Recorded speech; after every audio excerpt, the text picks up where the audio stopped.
man. Welcome to the Balking Den, where there is no sleep for the wicked, guys. Shout out to the chat. Smash the like if you haven't. If you don't know, you should know. This show is sponsored by Prizepicks. If you haven't already, go over there. Use the promo code Pub Sports. First $100 match bonus on your first $100 deposit. So go do yourself a favor. Check in. What up, Kenny? Let's get to the money, my guys, today. First off, though, before we hit these three games, got to eat a little bit of crow. Heaney did the damn thing yesterday, and I'll take that win with my Dodgers. I was wrong on him. And Darvish, you can suck my balls, Mr. Garrison. Yeah, man, you suck balls, and you took a cool little 110 out of my pocket yesterday. So, gonna maybe have to reevaluate that, guy. So, yeah, got to eat it sometimes. When you're wrong, you're wrong. When you're right, you're right. Guess what? Baseball's 162 fucking games. You can't be right every time, my fellas. If you don't know already, Kershaw's got a fucking perfect game going through 7. Woo-hoo-hoo-hoo! That whole goat still got it, baby. Yeah. Woo! Let's get into these three games, guys. We've got some aces on the fucking mound, guys. And if you know anything about me, I love me some pitching. So, first game is the Blue Jays at the Yankees. We've got Jose Barrios versus Garrett Cole.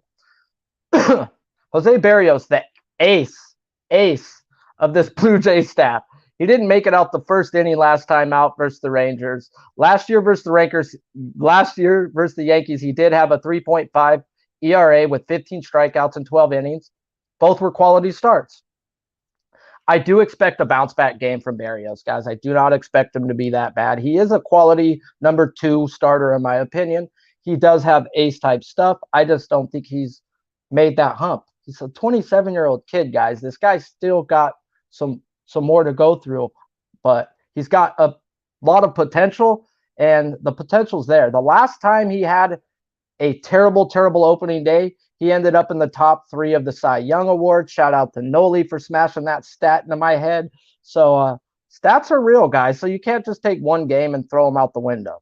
He did have a subpar 3.3 ERA last year. Home and away splits were pretty much the same. He's a solid beast of a pitcher, guys. We're going to get into Garrett Cole. He also got cracked in his first start. 4 innings, 4 hits, 3 earned runs. It wasn't as bad as it looked, but the long ball once again has been the problem for Garrett Cole. He's been giving up way too many home runs last year, and once again this year it's starting to bite him in the fucking mouth again. He is 2-1 with a 3.72 ERA and 5 appearances, but not versus the Blue Jays last year. But I don't fucking care about that. We dig through box scores. We dig through numbers here, guys. We know about the crackdown. We know about the sticky stuff and all that nonsense that happened last year. The 2 starts after the sticky stuff, guys. 2 starts after they got to him. He didn't make it through 5 innings in either game, and they posted a 4-point ERA on him in the last 2 games. So, to me, Garrett Cole with the Pittsburgh Pirates was a bum to mediocre type pitcher. He was drafted to be a fucking stud. He never fucking panned out. He got traded over to the Astros. His RPMs, his spin rate went up 600, and he became an elite pitcher. Okay, cheating. Everybody cheated. I'm not saying the Astros are cheating. The Astros were just ahead of the curve by using spider tack before anybody else. A lot of pitchers went to the Astros, and their RPMs went up and became a better fucking pitcher. Well, Cole left the fucking Astros, was good, and then since spider tack has not been good. I'm not going to say not been good. He's been good, but the long ball has now been the problem. And he ain't spinning the ball like he was, so they're able to hit the ball. 97 miles per hour, okay. When you're spinning 97, that shit rises. So it's harder to hit. So I expect these batters to be able to actually get to him today, but I'd be looking for more to the home run props or fantasy score, because that's what gets him. Cole last year, left-handed hitters hit 216 and right-handed batters hit a 229. Barrios last year, left-handed hitters hit 254, while right-handed hitters hit a paltry 129. So if I'm looking at DraftKings or I'm looking to stack any type of players or even on Prizepicks, I would look at the right-handed hitters and just cancel them out versus Barrios. I'd look at all the left-handed hitters and There's Rizzo, there's Gallo, there's people on there that you want to then take advantage of this guy's splits. The only one guy that I don't care about splits with on the Yankees, and I've said it already, Aaron fucking Judge, guys. He cashed for us yesterday on the over 1.5 bases. On Bovado was plus 108. If you can't use Prizepicks, go use Pub Sports promo code on Bovada. They have that. They have props too, guys. So go over there and get you some of that action.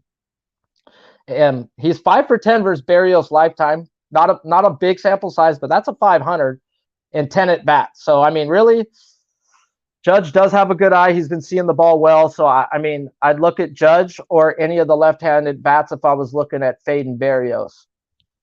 On the other hand, Vladimir Guerrero is 5 for 18 versus Cole. He's only got one extra base hit, though, in those 5 at bats. Alejandro Kirk, the catcher. Like, who the fuck is Alejandro Kirk? They ain't offering him on Prizepicks. I'll tell you that because I look. Okay. Small sample size at bat versus Cole, but he's 3 for 6 with a 2 runs scored, 1 RBI, and 1 home run. The dude just sees the ball from Garrett Cole, and I mean, I think he's worth a shot, especially in a DraftKings lineup where you're going to be able to get him cheap today. And he's going to be a cheap guy I'd be looking at. But, yeah, I really think Jose Barrios does the damn thing today. And I think Garrett Cole hangs, but I think he gives up at least 2 home runs, bro. And that at the end of the day, that's fantasy points, bro. And that's 14 points if you're in DraftKings. And that cashes all your fantasy stuff in on Prizepicks. Next game out, guys, we got the Brewers at Orioles. Corbin fucking Burns versus John Means. Another 2 aces of the staffs, guys. Burns is coming in off a bad first start versus the Cubs, but I expect a big bounce back from the reigning Cy Young Award winner. Versus the American League, he is 6-1 with a 1.27 ERA. Damn. In 13 games. What? He owns the American League. No one on this freaking team has more than 2 at-bats versus him. So pretty much that's always advantage pitcher the first time through the lineup, and especially first and second time through the lineups. You ain't seen the guy. And an ace like Corbin is not going to show you everything the first time, and he's going to pitch you different the second time. So this is big advantage Corbin spot to me. Johns Means, he's coming off of a decent start versus the Rays last week, who normally fucking own him, guys. So that to me, 4 innings pitched, 6 hits, 5 Ks, 1 run. That to me is a decent start versus a team who raked left-handed pitchers last year. So, John Means did okay for me in my eyes. Last year, he was better on the road than home by a 1.5 ERA average, guys, and he is at home today. So the ball flies in Camden Park, guys. It is April, so the weather should help. But, dude, that is not a pitcher-friendly ballpark. Last year versus the Brewers, he did struggle. He did struggle versus left-handed pitchers. Means is 2-4 with a 3.8 ERA in 11 games versus the National League. So Brewers last year sucked versus lefties, but this is a new year. And Means has held his own. 3.8 is not a bad ERA, guys. So he's held his own versus the National League. I expect Corbin to come out and be dominant, and I expect Means to hold his own. I'd be looking at the under first 5, but maybe even no run first inning. That's another thing Prizepicks offer that I didn't get because I could only put about 4 on here. That's another thing I'd be looking at in this game. I expect both these guys to come out and hum. And John Means has got one of the best changeups in baseball. And if it's going, have a fucking fun day, fucking Brewers. Burns, left-handed batters last year were batting 220, while right-handed batters were batting 179. Off Means, left-handed batters were batting 229, while right-handed were batting 221. Those are all below fucking league average right there, guys. Those are 2 good stat numbers. Even though Means had a high ERA last year, his batting average against was pretty fucking good.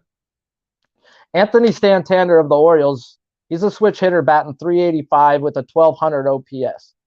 Yikes. And we want the left-handed bats versus Means, even though, left and right are pretty much the same. So he's probably going to hit from the right-handed side when Means throws from the left. But if I was to look at an Oriole batter, I would want Santander.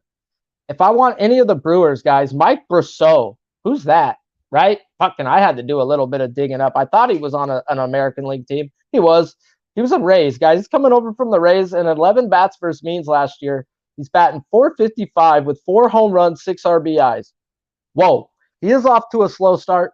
Nothing like a fucking slow start to get you going than a pitcher you fucking own.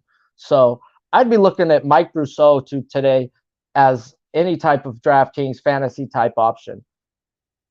Willie Adames and Jackie Bradley both struggled versus Means in the American League, but that was a small sample size, 10 and 12 bats respectively, so I don't think you could really take that in. I would be cautious taking any Orioles batters, guys. I'm just being real. I am a Burns homer, but once again, I read you the stats off Burns versus the American League, and none of these guys have seen him. So I could see a Burns to Williams to Hader type night. I could see Burns going 6+. That's why I want his fantasy score. I want that fucking quality start, and I want that win. So I'm riding Burns, guys. I'm riding Burnsy. Shout out to the chat, guys. Look at my guys, Maxwell, Smoking Smart, Abel, all the guys in there. I appreciate you guys for coming in. Smash the like, hit the share, retweet, all that good shit. Tell everybody about this damn show. We need them here, guys. So let's fucking get it going. Last fucking game is Mariners at the White Sox. Ooh, we got the White Sox versus lefty, right? Well, I'm going to bang my head into the wall, and we'll get into it. Why? We got Robbie Ray versus Dallas Keuchel. Robbie Ray is the ace of this staff. He pitched like the ace he is versus the Twins, who until today have been hitting left-handed pitchers until today. Oh, there's people on base, so that must mean that's freaking. There goes my freaking no-hitter. Perfect game, Kershaw. No Sox players have more than 9 at-bats versus Robbie Ray, but the White Sox have been the best bet-on team versus a left-handed pitcher, crushing them. Crushing them, right? I rode Scooble. I was an idiot. But guess what? Scooble's in that same division and freaking plays against them. And I should have probably took that into heart a little more than I did. Robbie Ray played the White Sox twice in his career, and it both came last year when he played for the Blue Jays. In 13 innings pitched, he's given up 2 earned runs and 27 strikeouts. 13 and 14 in each game. Yeah, let me read that again. 13 and 14 in each game. And Prizepicks is offering me a 6.5. Bro, call me fucking dumb. And I've been called worse than that in my life, guys. Call me fucking dumb. And I'm going to fucking take this shit, bro. Bang my head against the wall again. I'm not taking him to win. I'm taking him to strike these guys out like he has in the past. And he is a strikeout pitcher, guys. So Robbie Ray for me, baby. Hate me, but got to. Dallas Keuchel, guys. He's making his first start of the year coming off his worst spring ERA to date with a 7.94 ERA. I know the Mariners are only hitting 100 this year versus left-handed pitchers, but that's only 20 at-bats, guys. Very small sample size. And this isn't one of the left-handed pitchers I'd be afraid of. I would look to fade him, but let's get into why. Robbie Ray last year versus left-handed batters had a 187 batting average against, and right-handers hit a 216. Dallas Keuchel, left-handed batters hit 304, while right-handed batters hit a 286. Left-handed batters hit 304, while right-handed batters hit 286. Damn. Dallas Keuchel does not belong in the big leagues, guys. And I know the Seattle Mariners are struggling to hit, period, this year. They're hitting 194 versus righties and 100 versus lefties. Ain't nothing like a Dallas Keuchel to get you going. I mean, yes, he can be crafty. I've seen him do it before. But 1 out of 5 games ain't enough for me to fucking be like, oh, I think he's going to do good because they're hitting bad. They played 5 games, guys. I'm not stressing it too bad. Haniger is batting 276 and 29 at-bats. No extra base hits, though, versus Keuchel in his career. No one has seen these guys at all more than 10 at-bats. I mean, even in the 2 games versus the White Sox last year, Robbie Ray only went 5 innings in both of those games, but those strikeouts were there. And I'm going to bank on those strikeouts again, guys. Robbie Ray is bet on, even if it's versus the White Sox. So Dallas Keuchel is fade material. I would look at, hey, it might be crazy, guys. I'd look at a Seattle Mariners stack today in DraftKings. Call me crazy. Call me dumb. Like I said, I've been called worse. Just do me a favor and smash the damn like button if you already have it. And if you haven't already, go over to Pub Sports Radio. Check out all the merchandise, all the cappers, all the stuff going on over there. And do yourself a favor. Go on over to Prizepicks. Use that promo code Pub Sports. Get the $100 match bonus on your first $100 deposit. And double it and triple it. Because guess what? You might find me under a bridge one day, but I still be betting these damn props, baby, because that's the way of the future. So don't be an old head. Get in with the new wave and start betting these damn props. Shout out to you guys once again. I'll see you guys tomorrow. Until then, bow.